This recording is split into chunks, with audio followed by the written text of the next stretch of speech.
In a major development linked to alleged ganja smuggling networks, a former police inspector in charge from Odisha has surrendered before a court in Jaipur after remaining untraceable for nearly 6 months. The officer, who once headed Astarang police station in Puri district, was accused of aiding illegal cannabis traffickers during his posting in Koraput. Investigators had earlier detained him in Bhubaneswar along with a vehicle suspected to be linked to the smuggling operation. However, he had allegedly slipped away during questioning, triggering a statewide search and subsequent raids at his official residence. Following legal proceedings, an NDPS case was registered against him at Jaipur Town Police Station. Acting on directions from the Odisha High Court, the officer appeared before the Jaipur court today and secured conditional bail.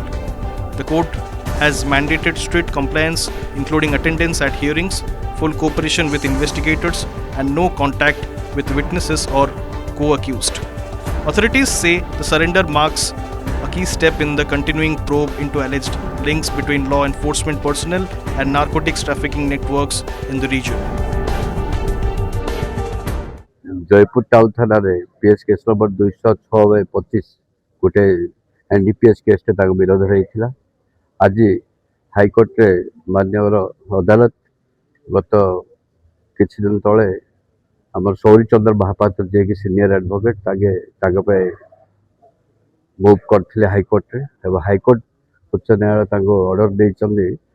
Jaipur court आज surrender होगी bell जावाई से 50,000 security 1 security सब bell जावाई कहते condition भी fix करछन्ती प्रत्येक date attend करेंगे और अन्य मुद्रा सहित कौन संपर्क रखिए नहीं सेमती काम करेंगे नहीं आयोग को इन्वेस्टिगेशन ऑफिसर को कोऑपरेट करेंगे जो डाकिले से कंडीशन रे आज बेल है हाईकोर्ट माने इच डेट ऑफ क्वेश्चन तक हाजिर होबा पड़ियो निश्चय होगा पड़ो